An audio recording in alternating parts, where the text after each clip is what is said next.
Stop spending hours staring at a blank screen trying to master advanced tools like Photoshop or juggling a dozen different apps just to get a single post for social media. If you're tired of the endless struggle to create graphics or even write captions and find relevant hashtags every single day, I have a complete game changer for you. I have custom engineered a brand new AI engine that solves the 3 biggest content creation problems at the exact same time. In less than 60 seconds, this tool builds a high converting visuals, crafts an engaging caption, and posts top tier hashtags tailored perfectly to your specific business. Best of all, it is completely free to use, and right now I'm going to show you exactly how to unleash it to automate your entire workflow. So the overall experience of this GPT is that it's going to solve 3 main problems. These are generating images, generating captions, and hashtags. So without further ado, let's dive right into it and show you how to get free access to my GPT. The name of the GPT is called Creative Studio by Ali. I'll leave a link to it in the description below. This one is available for all users. It means if you're on the free version, you're still going to be able to use it because the GPT is available for all. The only limitation is going to be your subscription level. So if you're on the free version of ChatGPT, this means you're most likely going to get about 3 images per day. But if you are subscribed, you're going to get a whole lot more than that. The GPT can be accessed in 3 different ways. You can use the desktop application, the web version, or the mobile version. If you're going to use it from the desktop or the web version, you're most likely going to see this button where it says create a scroll stopping social media design. What you want to do is simply click on the button. Before I do that, I just want to let you know that if you're going to use it on the mobile version, you won't be seeing this button. Instead, you just have to start the conversation by saying hi, and then it'll start the onboarding questions. So now, since I'm on the desktop application, I'm going to click on the button, and then it's going to start the onboarding process. It is important for you to answer all those questions and try to be as detailed as possible, because this is how you're going to get a match for your social media content. The first question is going to be, what type of social media post would you like to create? You have 8 different options to choose from, and if it's not one of those, you just simply click 9 for other, explain basically what it is, and then go on with the next question. And for the first example, I'm going to go for the feature announcement, so that's going to be number 4. I'll simply just hit number 4 in the text box, hit enter, and now I'm going to get the second question, which is going to be, tell me about your post. Include important details such as offers, discounts, benefits, website links, contact information, dates, pricing, video links, or call to action. And as you can see here, it says the more details you provide, the more accurate the design and caption will be. So now I'm going to paste my request that I have in here. And this request basically says, we own a language learning app called LingoQuest and have released a new AI powered conversation feature. Users can now practice realistic conversations with AI characters in multiple languages while receiving instant feedback on pronunciation, grammar, and vocabulary. So as you can see, the request is as detailed as possible, and most importantly is the call to action. Make sure that you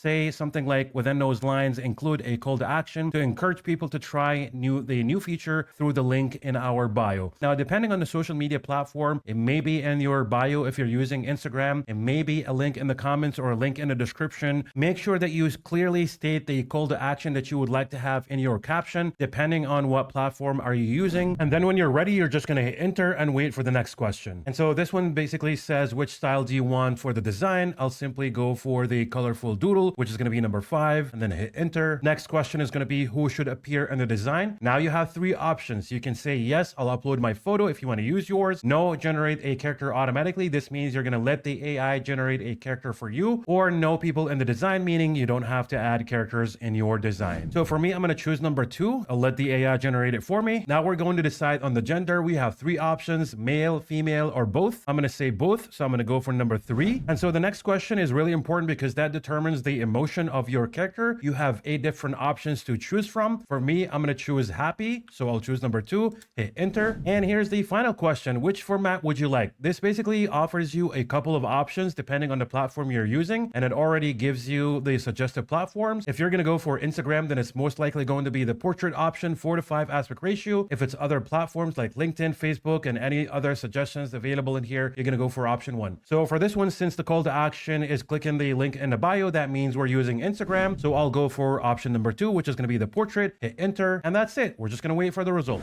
And here we go. Here's the final output. Let's just click it. Again, take a look. This is a portrait 4:5 aspect ratio. Let's click that. And as you can see, we have 2 characters exactly as requested. By the way, this is a dummy company. So what you're looking at is Unreal. We're just doing this for the sake of the tutorial. But as you can see, the overall experience of the design looks incredible. beautiful, the design looks amazing and dynamic, you can definitely use it with confidence. Now, here comes the next important piece of the content, which is going to be, are you ready for the caption and hashtags, or would you like to revise the design first? So now it is giving you a couple of options. If you say yes, you're happy, that means it's going to proceed with generating the captions for you and the hashtags. Or if you decided to make tweaks, then you can always do that. You can simply just describe your tweaks that you'd like to make for the image. Once you're happy, it's going to ask you the same question again. When you're ready, it is going to generate the captions and hashtags. For me, I'm going to say yes, I'm happy. So I'll just type in yes, hit enter, and now it's going to start generating the caption for me, including the hashtags. All right, as you can see, here we go. We got the captions and the hashtags below. This is what it says. The future of language learning just got more interactive. Meet the new AI-powered conversation feature in LingoQuest. And then the rest is basically the description. As you can see how organized it is. It looks amazing, short and sweet for social media content. And then below that is going to be 5 different hashtags that are popular and are relevant to your caption. You can just simply copy that and post it in social media. Finally, it is asking you, are you happy with the caption and hashtags? Again, same thing. I wanted to make sure that it's always asking you this so that if you like to make any tweaks, you have this question that supports tweaking or edits. I hope you found this helpful. If you encountered an issue with the GPT, just let me know in the comments below, and be sure to check out my previous video where I talk about how to generate high CTR or high captivating thumbnails for your YouTube channel. I'll leave a link to that in the description as well, and you're also going to find a link that's going to appear on the top right. Thank you so much for watching, and I'll see you on the next one.